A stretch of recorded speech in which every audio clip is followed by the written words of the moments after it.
오늘 말씀의 제목은 회복 네 번째 시간, 타인을 용서하는 것은 회복의 시작입니다 라는 주제를 가지고 우리 함께 말씀을 나누고자 합니다. 우리 그 전에 옆에 있는 분에게 이렇게 인사해 볼까요? 잘 오셨습니다 해볼까요? 시작.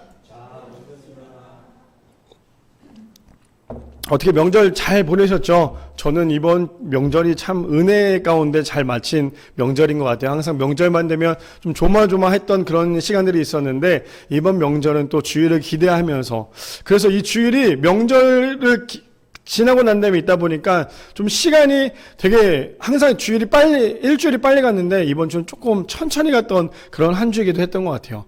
그래도 또 이렇게 다 건강한 모습으로 함께 볼 수 있어서 얼마나 은혜인지 모릅니다. 말씀에 들어가기 전에 이동원 목사님이 이런 말씀을 하셨어요. 뭐라고 말씀하셨냐면, 연약한 인간의 참된 회복과 치유는 예수님을 통해서만 가능한 일이다 라고 얘기를 합니다. 우리가 살아가면서 과연 사람을 용서할 수 있는 건 얼마나, 몇 번이나 용서할 수 있을까라고 생각을 한다면, 사실 사람을 용서하는 것은 쉬운 일은 아니죠. 저 또한 사람을 용서하는 거에 있어서 내가 목사니까 저 사람은 쉽게 용서해야지, 사실 이건 쉽지 않더라고요. 용서라는 것 자체가 내가 정말 끊임없이 그 사람을 위해서 기도하지 않으면 그 사람을 용서하는 건 쉬운 일은 아닌 것 같아요. 근데 오늘 이동원 목사님이 이렇게 얘기하셨죠. 연약한 인간의 참된 회복과 치유는, 그래서 우리에게 진짜 치유와 회복은 어디서 나오냐면 바로 예수님을 통해서만 가능하다라고 얘기를 합니다. 그래서 우리가 항상 얘기를 나누죠. 사람과 사람의 관계에서도 이야기를 할 때 용서해주고 사랑해주는 것은 어떻게 보면 사람에게 받는 그 위로는요, 단 한순간이고 그때만일 수 있지만 예수님을 통하여서 회복과 치유는요, 영원할 수 있다라는 거예요. 사람이 사람을 용서하는, 사람이 사람에게 위로할 수 있는 거 괜찮니? 수고했어. 이 정도의 밖에 되지 않지만 예수님의 치유와 회복은요, 우리의 인생의 모든 것을 다 치유해 주실 뿐 아니라 회복까지 해주신다는 사실을 우리 모두 다 기억하시기를 바랍니다. 그 물고기 중에 혹시 청어라고 아세요?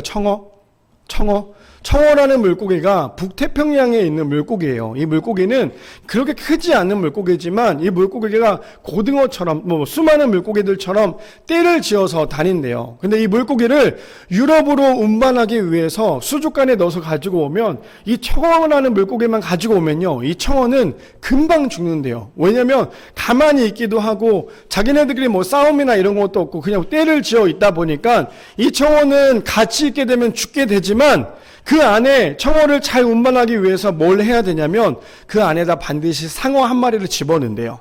상어 한 마리를 집어넣으면 이 청어가 유럽까지 안전하게 잘 도착하느냐? 사실 그건 아니에요. 몇 마리가 상어에게 잡혀 먹힌다고는 해요. 그런데도 불구하고 이 청어가 다 죽지는 않고 몇 마리는 살아서 그곳까지 안전하게 온다라고 얘기를 합니다.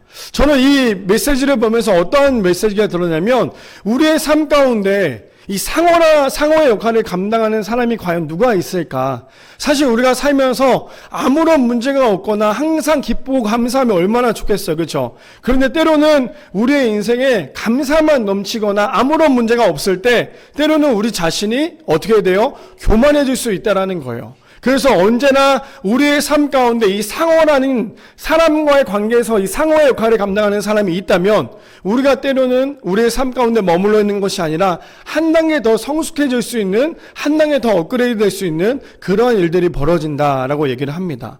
우리 바라기는 우리 앉아있는 모든 성도님들의 삶 가운데 때로는 이 사람이 너무 불편할 수 있죠. 그 사람이 너무나 불편해서 그 불편함 때문에 우리가 때로는 근심할 때가 있어요. 저도 사람과의 관계가 가장 힘들더라고요. 목사가 되면서 사람과의 관계가 가장 더 힘들어졌는데, 그냥 나만 하면 되지, 나만 좋으면 되지라고 생각하고 끝나면 좋겠지만, 이 목사라는 게 아무래도 사람과의 관계에서 나 혼자만 할 수 있는 게 아니라 사람과의 관계를 잘 유지해야 하잖아요. 근데 아직 저도 성숙하지 못하다 보니까 때로는 관계 때문에 상처를 받을 때가 있고, 때로는 관계 때문에 힘이 들 때가 있더라는 거예요. 근데 그 메시지를 보니까 그 상어가 그 청어를 살리듯이 우리의 인생 가운데 때로는 이 상어 때문에 우리를 힘들게 한다 할지라도 그 상어를 감당하는 사람으로 인하여서 저주하거나 욕하는 것이 아니라 그를 위해서 기도해 줄 수 있는 우리 모든 성도님들 되시기를 축복합니다. 그래서 오늘 본문의 제목이 뭐예요? 회복, 타인을 용서하는 것은 회복의 시작입니다 라는 주제를 가지고 우리 함께 세 가지로 나누기를 원하는데요. 첫 번째로는 용서는 예수님을 통해서만 가능하다라는 거예요. 첫 번째로는 용서는 예수님을 통해서만 가능합니다. 마태복음 18장에 보니까 이렇게 시작을 하죠. 그때 베드로가 나와 이르되 주여 형제가 내게 죄를 범하면 몇 번이나 용서하여 주리이까 7번까지 하오리이까 라고 시작을 합니다. 마태복음 18장 21절 전장으로 보면요, 이 용서에 대해서 이야기를 하고 있더라는 거예요. 그러자 이제 베드로가 예수님을 만나서 이야기를 하죠. 내가 형제를 용서하려고 하는데 과연 내가 그 형제를 몇 번이나 용서하면 그 형제를 용서할 수 있을까요? 라고 지금 베드로가 예수님께 여쭤봅니다. 그랬더니 예수님께서 뭐라고 말씀하세요? 예수께서 이르시되 내게 이르노니 7번뿐 아니라 7번을 7번까지로 할지니라 라고 얘기합니다. 저 말이 무슨 뜻인지 아시겠어요? 7번씩 70번을 용서하라는 말은 뭐냐면요, 그냥 용서하라는 거예요. 그냥 그 사람을 위해서 저주하거나 힘들게 하지 말고 그냥 그 사람 자체를 용서하라는 거예요. 근데 이 용서가 쉽지 않죠. 아까 서두에도 얘기한 것처럼 용서는요, 우리의 힘으로 할 수 있는 일은 아니더라는 거예요. 내가 너무 미운 사람이 있는데 그 미운 사람을 어떻게 내가 한 번에 용서하겠어요? 내가 예수님도 아닌데. 근데 예수님께서 뭐라고 말씀하세요?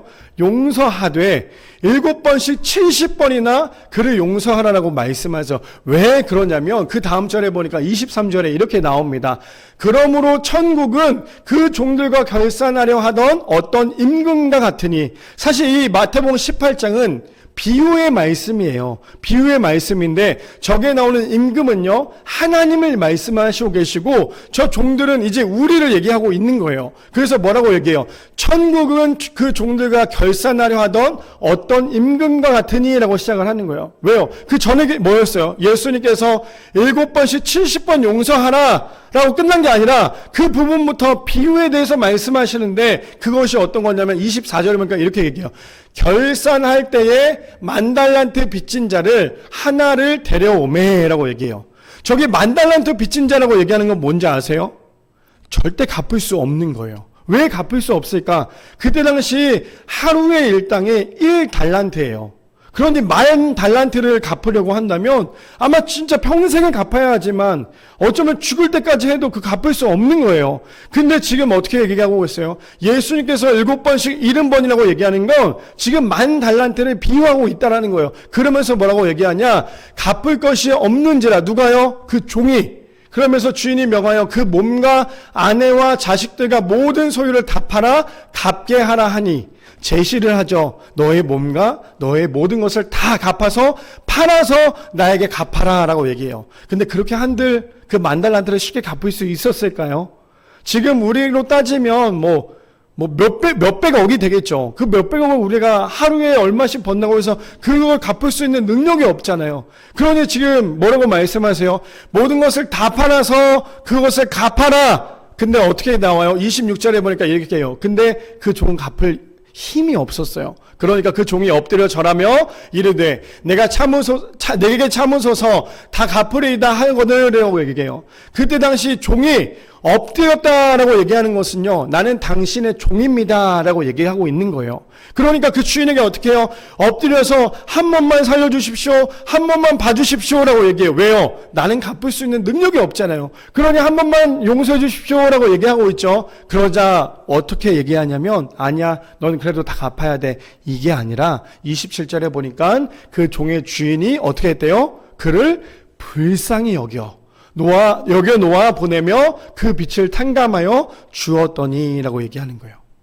지금 예수님께서 왜 7번씩 70번에 대해서 얘기했는지 이해되세요?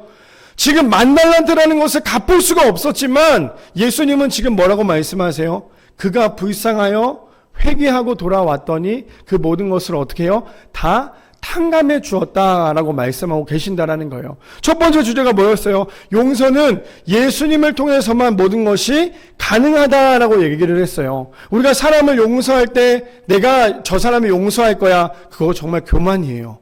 내가 예수님으로부터 떨어져 사는 사람은 교만할 수밖에 없다라는 거예요. 그러니 내가 용서할 수 있다라는 거, 내가 옆에 앞에 앉아있는 청년을 용서한다라는 거, 감히 내가 용서하는 게 아니죠. 나는 나 또한 죄인이기 때문이에요.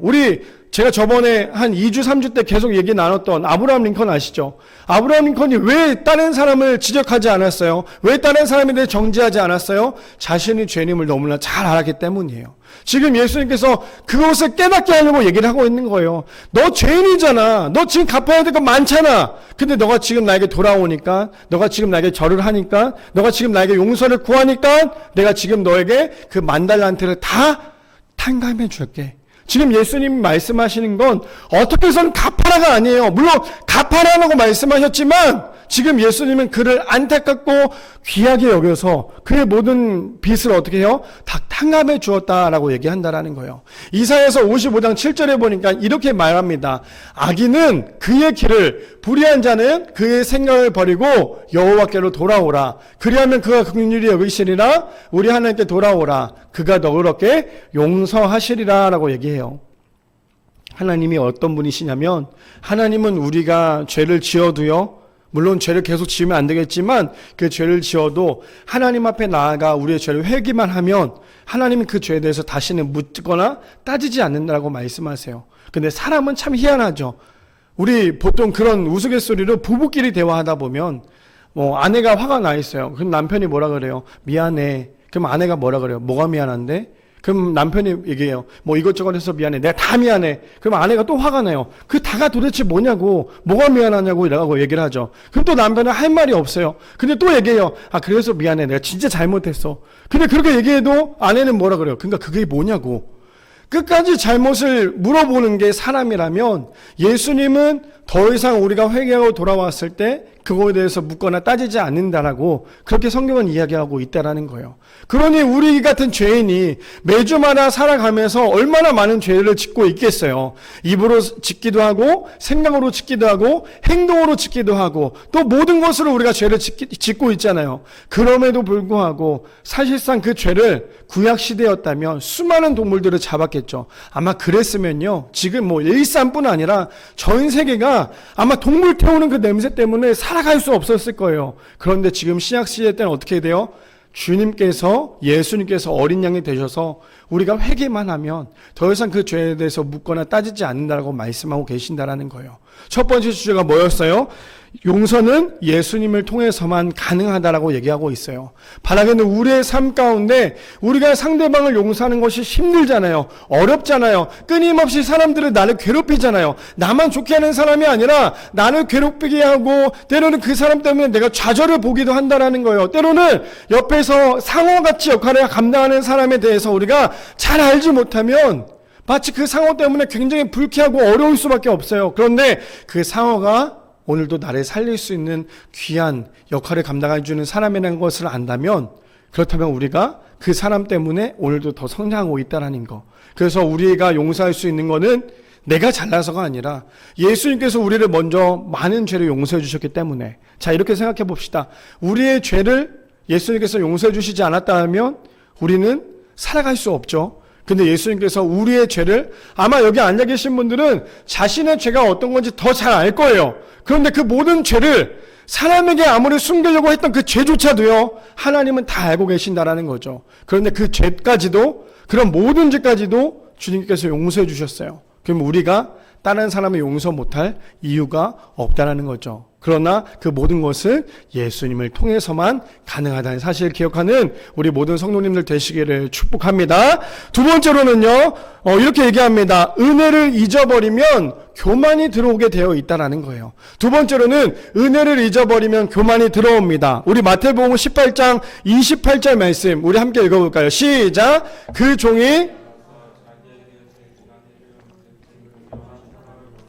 붙들어 목을 잡고 이르되 빚을 갚으라 하매. 지금 28절에 등장하는 그 종이 27절에 나왔던 그 종과 동일해요. 근데 지금 생각해 보세요. 지금까지 그 종이 어땠어요? 10,000달란트라는 빚을 지고 있었죠. 그런데 그 10,000달란트를 어떻게 해요? 용서해 줬잖아요. 다 탕감해 줬잖아요. 그러면 그 사람이 용서를 받았잖아요. 무려 10,000달란트라는 것을 용서를 받았단 말이에요. 근데 그 사람이 지금 한 행동이 어떻게 나오냐? 28절에 보니까 이렇게 얘기해요. 그 종이 누구요? 아까 그 10,000달란트 지었던 종이에요. 그 종이 나가서 자기에게 100데나리온 빚을 진 동료 한 사람을 만나. 어떤 상황인지 아시겠어요? 분명히 지금 10,000달란트의 빚을 탕감해줬던 그 종이 있었는데 그 종에게 다른 사람이 100데나리온의 그 빚을 진 사람을 만나게 되는 거예요. 지금 한 사람은 빚을 다 탕감해줬는데도 불구하고 그 탕감해준 사람의 다른 사람, 빚진 사람을 만나게 되죠. 만났는데 어떻게 하고 있냐? 그 사람에게 만나 붙들어 목을 잡았대요. 목을 잡고 이르되 빚을 갚으라 하며 자신의 과거를 생각을 못하고 있죠. 좀 전까지만 해도 어떻게 하고 있어요? 10,000달란트로 인하여서 그 주인에게 엎드려서 한 번만 살려주십시오. 나의 그 빚을 한 번만 탕감해 주십시오. 우리의 집과 모든 것을 내 몸과 내 아내를 다 판다 할지라도 갚을 수 없는 그것을 한 번만 용서해 주십시오라고 얘기했을 때 그 주인은 어떻게 했어요? 가엾게 여겨서 그 종의 그 10,000달란트를 용서해 줬다라는 거예요. 그러면 그 사람이 용서를 받았잖아요. 근데 그 용서 받은 사람이 지금 한 행동이 뭐예요? 자신에게 빚을 진 사람에게 어떻게 하고 있어요? 목을 잡고 이런데 뭐라고 얘기해요? 빚을 갚아라. 자기는 10,000달란트라는 것을 탕감해 줬는데도 불구하고 지금 그가 하고 있는 것은요, 빚을 갚아라라고 얘기하고 있다는 거예요. 그러자 29절에 어떻게 하고 있어요? 그 동료가 엎드려 간구하여 이르되 나에게 참아주소서 갚으리다 하되, 똑같은 장면이죠. 좀 전에 그 10,000달란트 갚지 못했던 그 사람이 그 주인에게 얘기했던 거와 그 종의 친구를 만나서 그 친구와 종에게 똑같이 얘기하는 거와 행동이 지금 똑같다라는 거예요. 어떻게 하고 있어요? 그 동료가 엎드렸대요. 아까 말씀드렸죠. 엎드렸다는 것은 내가 이제 당신의 종으로서 내가 이제 굴복하겠습니다라고 얘기하고 있다라는 거예요. 근데 지금 어떻게 해요? 그 동료가 엎드려 간구하여 이르되 나에게 참아주소서 내가 갚겠습니다. 한 번만 용서해 주세요. 내가 어떻게 해서는 갚겠습니다. 지금 그렇게 얘기하고 있다라는 거예요. 자, 그러자 30절에 어떻게 하고 있어요? 그랬으면 자신이 받은 은혜를 알았다면, 자신이 10,000달란트를 탕감받은 은혜를 알았다면 그가 해야 될 건 뭐예요? 알았어, 용서해 줄게 라고 해야 되는 그 사람인데 30절에 보니까 이렇게 얘기합니다. 허락하지 아니하고. 사람이 어떤 인간인지 아시겠어요? 사람이라는 것이 참 얼마나 간사하고 얼마나 못됐냐면, 자신은 모든 용서를 다 받았음에도 불구하고, 자신은 모든 은혜를 받았음에도 불구하고요, 다른 사람의 은혜를 흘려보낼 마음은 없어요. 진짜 크리스천은 어떤 사람인 줄 아세요? 진짜 크리스천? 진짜 크리스천은 내가 교회에서 내가 하나님으로부터 받은 그 은혜가 있다면 그것을 흘려보내는 거예요. 나만 그 은혜를 누리는 게 아니라 그 받은 은혜를 흘려보내는 게 진짜 크리스천이라는 거예요. 그 은혜가 뭐예요? 내가 하나님을 만난 거, 하나님이 나를 사랑하는 거, 내가 그 사랑을 받은 거에 대해서 흘려보내는 거예요. 저는 아이를 2명을 키워보니까 참 이 아이가 남자아이, 여자아이 이렇게 키워보다 보니까 참 쉽지 않을 때가 참 많아요. 어떤 게 있냐면 질투가 많아요. 어떤 질투냐? 저희 첫째 딸이 이제 제가 이렇게 둘째 아들한테 안아줄게 일로 와 이러면 첫째 딸이 막 화를 내요. 화를 내서 막 저한테 먼저 와서 둘째를 밀어버리고 저한테 안겨요. 제가 첫째를 얼마나 많이 사랑했는데도 불구하고 둘째 아들을 조금만 안아주려고 하면 첫째가 질투를 한다라는 거예요. 그냥 그래, 오늘 아빠가 너를 안아준다고 하니까 내가 오늘만큼 내가 오늘만큼은 양보할 테니까 너가 오늘은 아빠한테 좀 안겨. 이렇게 첫째가 얘기하지 않고 둘째를 밀어버려요. 그리고는 아빠한테 와서 안겨요. 그리고는 메롱해요. 봐봐, 내가 아빠한테 안겼어, 메롱.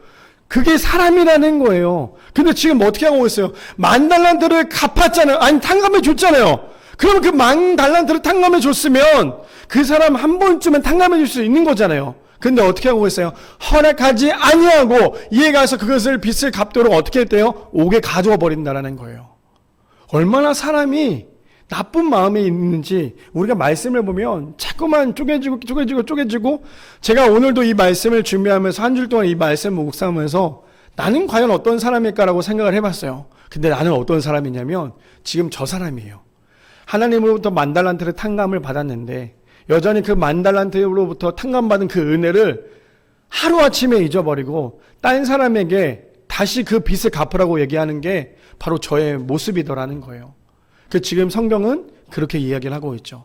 근데 사무엘하 11장 2절에서 5절에 보니까 우리가 너무나 잘 알고 있는 다윗이 나오는데 이렇게 얘기합니다. 저녁 때 다윗이 그의 침상에서 일어나 왕궁 옥상에서 거닐다가 그곳에서 보니 한 여인의 목욕을 하는데 심히 아름다워 보이는지라. 지금 누가 나오고 있어요? 다윗이 나오고 있어요. 다윗은 어떤 사람이에요? 하나님 마음에 합한 사람이에요. 아주 어마어마한 사람이죠. 근데 그 다윗이 지금 하고 있는 게 뭐예요? 저녁 때예요. 사람들이 가장 죄를 많이 지을 때가 언제인 줄 아세요? 낮에 지은기보다 밤에 사람들이 죄를 많이 지어. 왜냐하면 그때 사람들이 잘 안 보이거든요. 죄를 짓는 것, 죄라는 것은 우리 창세기 아담 때 얘기했지만 죄를 지으면 어떻게 돼요? 자꾸만 숨게 되죠. 지금 다윗은 저녁에 어떻게 하고 있어요? 그의 침상에 일어나 왕궁 옥상에 거닐고 있는데 그냥 거닐기만 하면 좋겠는데 그 다음 다윗이 했던 게 뭐예요? 그곳에 보니 하필 그곳을 보고 있어요. 근데 거기에 누가 있었냐? 너무너무 아리따운 여성이 있었어요. 근데 그 아리따운 여성이 하필 누구예요? 바로 우리가 너무나 잘 알고 있는 다윗의 아주 극심한 최고의 그 부하였던 우리아의 아내였다라는 거예요. 그러니 3절에 다윗이 사람을 보내 그 여인을 알아보게 하였더니 사람이 죄가 왔을 때요, 그 죄에 대해서 하나님, 내가 지금 내 앞에 있는 이 죄를 하나님 용서해 주세요, 끊게 해주세요 기도해야 되는 게 우리의 임무인데 다윗은 어떻게 했냐면 그 죄가 들어오니까 자신에게 들어오니까 너무 달콤한 거예요. 그러니 어떻게 해요? 그냥 그 아리따운 여성을 봤으면 끝냈었어야 됐어요. 그랬으면 다윗이 더 이상 죄를 안 지었겠죠. 근데 그 아리따운 여성을 보고 난 다음에 다윗이 한 행동이 뭐예요? 부하들을 보내죠. 그리고 그 여인이 어떤 여인인지를 알아보게끔 얘기합니다. 그런데 그 여인이 누구였어요? 그는 엘리암의 딸이요 햇사람 우리아의 아내 밧세바였다라는 사실이에요. 자, 넘겨주세요. 그리고 난 다음에 4절에 보니까 다윗이 전령을 보내어 그 여자를 자기에게 데려오게 하고 그 여자가 그 부정함을 깨끗하게 하였으므로 더불어 동침함에 그 여자가 자기 집으로 돌아가니라. 지금 다윗이 한 행동이 뭐예요? 우리가 너무나 잘 알고 있었던 우리 저번 주까지 했던 창세기 3장의 이야기와 비슷하죠. 죄가 들어오니까 다윗은 그 죄에 대해서 멈춰야 되는데 멈추지 않고 있어요. 마치 하와와 아담처럼 자꾸만 어떻게 하고 있어요? 변명을 하고 있다는 거예요. 그 변명의 첫 번째가 뭐였어요? 그 여인을 보게 됐고 그 여인이 누군지를 물어보게 됐고 그 여인을 자신의 집으로 데려오게 됐고 그 다음에 데리고 온 여인과 동침하니까 어떻게 돼요? 임신을 하는 그런 죄를 짓게 되더라는 거예요. 그러니까 5절에 그 여인이 임신함에 사람을 보내 다윗에게 말하여 이르되 내가 임신하였나이다 하니라 라고 얘기하고 있어요. 무슨 말이냐? 두 번째 아까 뭐였어요? 은혜를 잊어버린 사람은요, 교만이 자신에게 들어올 수밖에 없다라는 거예요. 다윗은 하나님의 은혜 가운데 살았던 사람이죠. 다윗의 가장 큰 은혜가 뭔지 아세요? 다윗의 사건을 봤을 때 다윗은 목동이었죠. 하물며 형들이 다 있는 앞에서 다윗은 아예 취급도 하지 않았던, 아예 껴주지도 않았던 다윗이었는데 그 다윗을 하나님께서 뽑으셨어요. 그리고는 누구를 무너뜨려요? 골리앗을 무너뜨리는 은혜를 경험하게 된다라는 거예요. 근데 계속 그 은혜를 경험했으면 좋았을 텐데 다윗은 자신의 은혜를, 하나님께서 주신 그 은혜를 잊어버리니까 내가 할 수 있다, 또 내가 왕이다, 자신의 권력인 왕을 가지고 다른 여성을 탐하게 되고 결국에는 죄를 지을 수밖에 없는 것이 바로 이 사람의 모습이었다라는 거예요. 잠언 28장 13절에 보니까 이렇게 얘기합니다. 자기의 죄를 숨기는 자는 형통하지 못하나 죄를 자복하고 버리는 자는 불쌍히 여김을 받으리라 라고 얘기하고 있어요. 우리가 죄가 지었을 때 그 죄를 자꾸만 숨기려고 하다 보면 그 죄 때문에 결국 나는 넘어질 수밖에 없어요. 근데 그 죄를 어떻게 해요? 하나님 앞에 나아가서 모든 것을 회개하기만 하면 그 모든 죄를 어떻게 한다고 해요? 용서받을 수 있다라고 말씀하고 계신다는 거예요. 그리고는 8절에 보니까 이렇게 얘기합니다. 너희는 그 은혜에 의하여 믿음으로 말미암아 구원을 받았으니 이것은 너에게서 난 것이 아니요 하나님의 선물이니라. 에베소서 2장 8절에 말씀하고 계세요. 우리가 살아있다라는 거, 오늘도 살아가고 있다라는 거, 오늘도 우리가 이 자리에 왔다라는 거, 하나님이 믿어지고 있다라는 거, 제일 중요한 거, 오늘도 우리가 구원받는 사람으로서 살아가고 있다라는 것은 내가 오늘도 교회 나왔기 때문이 아니라요. 내가 오늘도 말씀을 많이 받기 때문이 아니라요. 내가 오늘도 찬양을 많이 부르고 설교를 많이 들어서 구원받는 것이 아니라 구원은 하나님의 선물이라는 거예요. 참 희한한 게 뭔지 아세요? 세상과 교회와 다른 점이 뭐냐면 세상은 자신이 잘한 거에 대해서 끊임없이 어필을 해야 돼요. PR을 해야 되죠. 잘하고 있다는 건 자랑을 해야 돼요. 그래야지만 세상은 살아갈 수 있어요. 근데 교회는 반대라는 거예요. 교회는 어떻게 돼야 돼요? 자신이 잘하면 잘할수록 더 그것을 감추어야 되고 그것에 대해서 더욱더 겸손해져야 한다는 거예요.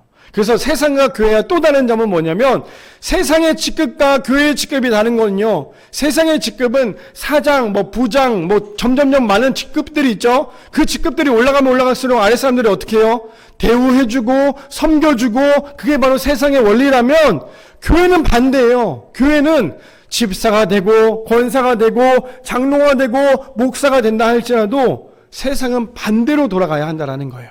세상은 자꾸만 머리가 커진 가문수적으로 살아간다면 교회는 가문수가 아니라요. 머리는 작아지고 몸이 커지고 그 몸이 뭐예요? 가슴이 커져서 내가 직급이 높아지면 높아질수록 집사가 되고 권사가 되고 장로가 되면 될수록 성도들 위해서 더욱더 기도를 많이 해야 되는 것이 바로 교회의 직급이라는 사실이에요. 그래서 우리가 은혜를 잃어버리면 우리 안에 교만이 들어오듯이 우리의 삶 가운데 자꾸만 그 은혜를 새기며 또 새겨서 우리 안에 교만이 들어오지 못하도록 하나님의 은혜로 가득가득 채울 수 있는 우리 모든 성도님들 되시기를 축복합니다. 마지막 세 번째입니다. 마지막 세 번째는요. 이렇게 얘기를 하죠. 타인을 용서해야 하는 이유는 주님의 뜻이기 때문이라는 거예요. 마지막 세 번째예요. 우리 오늘 주제이기도 하죠. 타인을 용서해야 되는 이유는요. 바로 주님의 뜻이기도 합니다. 본문 마태복음 18장 31절 말씀 우리 함께 읽어볼까요? 시작! 그 동료들이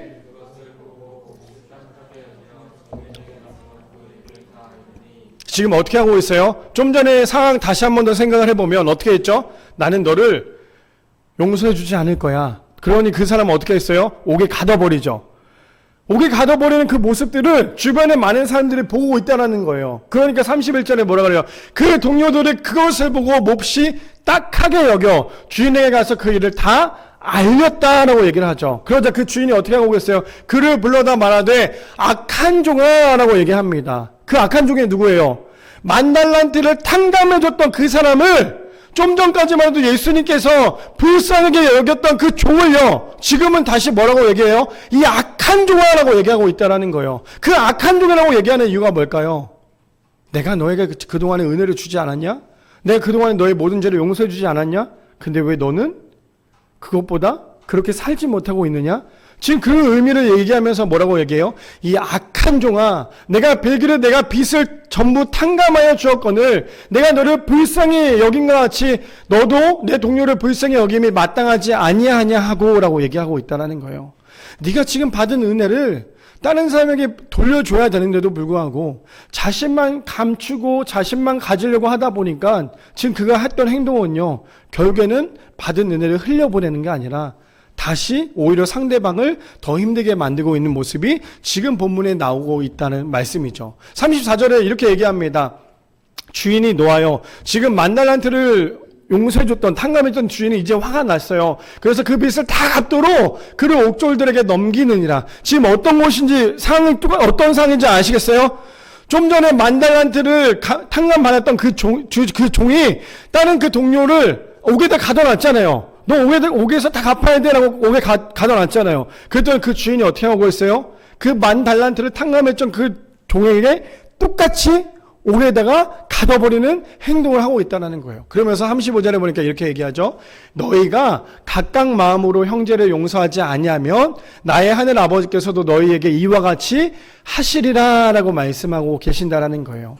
그래서 용서는요, 그냥 우리가 잘나고 우리가 더 큰 그릇에서 용서하는 게 아니라 용서는 하나님의 뜻이라는 거예요. 하나님의 뜻이기 때문에 우리가 해야 할 것은 남을 정죄하고 저주하는 게 아니라 그 상대방을 용서해 줄 줄 아는 사람이 바로 우리의 모습이 되어야 한다라고 성경은 이야기하고 있죠. 고린도전서 2장 10절 말씀해 보니까 이렇게 얘기합니다. 너희가 무슨 일이든지 누구를 용서하면 나도 그리하고, 내가 만일 용서하는 일이 있으면 용서한 그것을 너희를 위하여 그리스도 앞에서 한 것이니 라고 얘기해요. 무슨 말인지 이해되세요? 왜 용서를 해야 하냐? 그 용서해야 되는 이유가 뭐예요? 주님의 뜻이기 때문이라는 거예요. 용서를 하면 너희를 위하여 그리스도 앞에서 한 것이래요. 우리가 살아가면서 나를 위해 살아가는 것은, 때로는 나를 위해 살아가는 것도 너무나 지혜롭지만, 우리가 계속 이야기를 나눠봤지만 우리가 만들어진 가장 큰 목적은 뭐예요? 하나님께서 우리를 통해 영광 받으시기 위해서 우리를 만드셨다라는 거예요. 하나님의 뜻대로 살아가야 하기 때문에 우리를 만드셨다라는 거예요. 그러니 오늘 본문에도 이렇게 얘기하죠. 내가 만약 용서한 일이 있으면 용서한 그것을 너희를 위하여, 누구 앞에서요? 그리스도 앞에서 한 것이니 라고 말씀하고 계신다라는 거예요. 그래서 용서는 단순히 나를 위한 것이 아니라 예수 그리스도를 위해서 용서를 해야 되는 것이 우리의 임무라는 사실이죠. 누가복음 6장 37절에 보니까 이렇게 얘기합니다. 비판하지 말라. 그리하면 너희가 비판을 받지 않을 것이요. 정죄하지 말라. 그리하면 너희가 정죄를 받지 않을 것이요. 용서하라. 그리하면 너희가 용서를 받을 것이요. 라고 얘기합니다. 제가 아까 전에도 얘기했죠. 아브라함 링컨이 상대방을 정죄하지 않았던 이유는 자신이 죄인임을 너무나 잘 알았기 때문이라고 얘기한 것처럼 성경에서 뭐라고 얘기해요? 비판하지 마, 정죄하지 마, 용서하지 마, 용서해 라고 얘기하고 있다는 거예요. 왜요? 그래야지만 결국에 자신이 한 행동대로 돌아오기 때문에 라고 얘기하죠. 그러면서 로마서 12장 21절, 저는 이 성경 중에서요, 이 로마서 12장 21절을 너무너무 좋아해요. 왜냐하면 제가 그렇게 살고 있지 못하기 때문이에요. 그 말씀이 뭐냐면, 우리 21절 다 같이 함께 읽어볼까요? 시작! 악에게 지지 말고 선으로 악을 이기라. 우리가 악에게 악으로 갚는 것은 똑같은 사람이 되는 거예요. 근데 악에게 지지 말고 어떻게 하래요? 선으로 악을 이기라 라고 말씀하세요. 저도 이제 목회를 하기 전에, 목사가 되기 전에 저의 그 좌우명이라고 하긴 좀 그렇지만, 저의 철학이라고 하기도 좀 그렇지만, 무엇이냐면 이거였어요. 받은 대로 갚아줘야 된다. 내가 한 대 맞았으면 두 대를 때려야 되고, 내가 어찌됐건 고통을 받았으면 상대방도 고통을 받아야 된다. 이게 저의 좌우명이었어요. 근데 제가 왜 저 말씀이 저의 인생 가운데 너무나 내가 꼭 저런 말씀대로 살아가야 된다고 얘기하는 이유가 뭐냐면, 사실 아직도 그게 안 돼요. 성숙하지 못하기 때문에 아직도 저게 안 되는데, 끊임없이 저 말씀을 읽을 때마다 하나님께 기도해요. 하나님, 그 악을 이겨낼 수 있는 성숙한 선을 달라고 기도하고 있어요. 우리가 항상 악이 있으면 그 악 때문에 지지 않으려고 아주 발버둥을 치잖아요. 나에게 한번 욕한 사람이 있으면 어떻게 해요? 그 욕한 사람을 잡아다가 그 사람을 아예 매장을 시키려고 하잖아요. 근데 그게 아니라 성경은요, 악에게 지지 말고 악을 선으로 이기래요. 악한 것은 상대방을 계속 아프게 만들어요. 힘들게 만들지만 선은요, 상대방을 아프게 만드는 게 아니라 상대방을 살리는 게 바로 선이라는 거예요. 사실 저는 이번 한 주 동안에 있으면서 지내면서 그냥 이런저런 생각을 좀 많이 하게 됐는데, 그동안에 사역을 하면서 이제 입당 예배가 앞두게 되고, 또 입당 예배를 앞두면서 참 이런저런 묵상을 하게 되었던 것 같아요. 벌써, 그리고 또 기도했던 대로 정말 나는 너무 이것을 꿈꾸고 있었는데, 저는 매주마다 주일마다 이렇게 예배 드리는 게 저는 아직도 꿈만 같거든요. 근데 이렇게 예배를 드리고 있는 이 모든 시점에서 그냥 뒤를 한번 돌아봤어요. 과거의 시간을 돌아보니까 가장 나에게 힘든 게 무엇이었을까? 근데 저희 아내가 저에게 그런 얘기를 많이 했어요. 목사님에게 가장 약점이 뭐냐면 관계야 라는 얘기를 많이 했어요. 근데 생각을 해보니까 사람과 사람과의 관계가 참 힘들더라고요. 저처럼 생각이 아주 그냥 굳은 사람은 이게 아니면 끝이거든요. 도안이면 뭐예요? 그러다 보니까 상대방이 나에게 접근을 했을 때, 저것도 나한테 내가 뜯어 먹힐 것도 없지만 뜯어 먹으려고 나한테 왔나? 그런 생각을 참 많이 했던 것 같아요.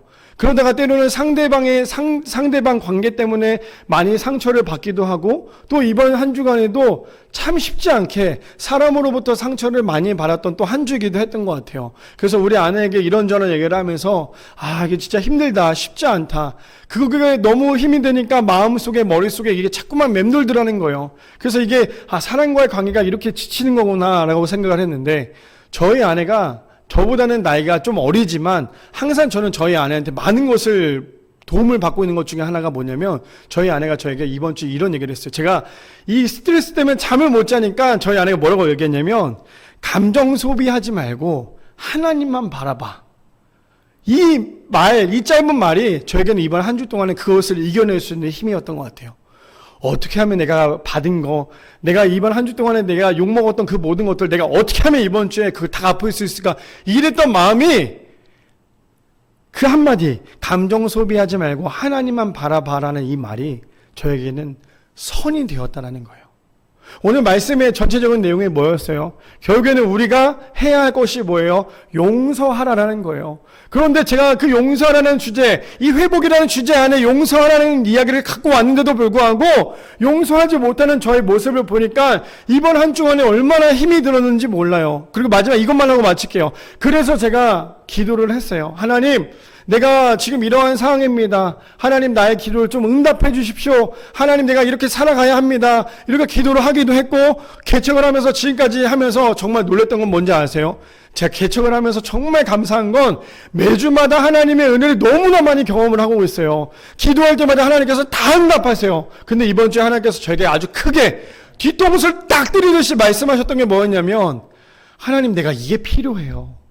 하나님, 내가 이게 필요해요. 우리 교회가 조금 더 교회답게 만들어지려면 하나님, 이게 좀 필요해요. 하나님, 재정이 필요하고요, 사람이 필요하고요, 이 모든 것들이 필요합니다라고 기도했더니 하나님께서 저에게 주셨던 메시지가 뭔지 아세요?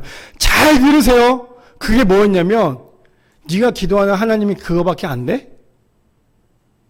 저는 굉장히 충격을 받았어요. 내가 기도했던 하나님이 겨우 그거밖에 안 돼? 라는 그 하나님의 말씀에 굉장히 충격을 받았어요. 하나님은 내가 하나를 달라고 하면 100개를 주지, 하나님은 하나를 달라고 해서 하나를 주시는 분이 아니더라는 거예요. 근데 우리가 기도할 때마다 어때요? 하나님, 나에게 이 아픈 것이 있는데 치료해 주십시오. 단순히 치료의 목적을 가지고 기도한다면 하나님은 겨우 치료하시는 하나님에 불과해요. 근데 하나님은 어떤 하나님이냐? 치료하고 난 다음에 우리의 인생을 끝까지 책임져 주시는 분이 하나님이시라는 거예요. 그래서 우리가 살아갈 때, 우리가 기도할 때 하나님을 자꾸만 우리의 삶 가운데 틀 안에 가둬놓지 마세요. 내가 이 정도 하면 하나님께서 이 정도 하시겠지? 그거는 우리 생각이에요. 하나님께서 말씀하셨잖아요. 뭐라고요? 네가 기도하는 하나님이 그거밖에 안 돼? 하나님은 온 세상 만물을 천지창조를 다 하셨는데도 불구하고 그거밖에 안 돼? 사실 제가 이번 주에 이렇게 우리 아이들이랑 같이 이렇게 이동하면서, 차로 이동하면서 너무 멋진 건물이 보였어요. 근데 그 건물이 비어 있어서 제가 우리 첫째 유리한테 그런 얘기 했어요. 유리, 아빠는 저 건물 사고 싶어. 저 건물 사서 저기다 교회를 멋지게 하고 싶어. 했더니, 그래서 나는 하나님한테 돈을 달라고 기도하려고 해. 그랬더니 우리 유리가 뭐라 그랬냐면, 아빠, 하나님이 그냥 주시겠지. 뭐 그 하나님이 그런 능력도 안 된 것 같아? 그 조그만 6살짜리 아이가 저에게 아주 충격적인 얘기를 하는 거예요. 나는 저걸 사고 싶어. 사고 싶어? 하나님 주실 거야. 이 6살짜리 아이의 고백이 저로 하여금 이번 한 주간에 하나님이 어떤 분이신지에 대해서 다시금 생각했던 그런 한 주였던 것 같아요. 바라기는 우리 모든 성도님들, 오늘 말씀처럼 용서가 안 되죠. 용서하기가 너무 힘들어요. 지금 내 삶 가운데 용서하지 못하는 사람이 있습니까? 그럼 그 사람을 위해서 기도해 주세요. 하나님, 난 저 사람이 용서가 안 돼요. 정말 죽이고 싶을 만큼 너무 싫어요. 그런데 내가 그 사람을 위해서 용서하고 기도하면 하나님께서 내가 지금 당장 그 사람이 용서할 수 없다 할지라도 그 사람으로부터 마음이 조금씩 변화될 수 있는 마음을 주신 분이 하나님이시라는 사실을 기억하여서 이번 한 주도, 올해 한 해 2024년도 용서하지 못할 사람이 한 명도 없는 귀한 우리 모든 성도님들 되시기를 축복합니다. 그래서 우리의 인생 가운데 하나님만을 붙잡고 하나님만을 의지하며 나가는 귀한 우리 미라교회 성도님들 되시기를 축복합니다.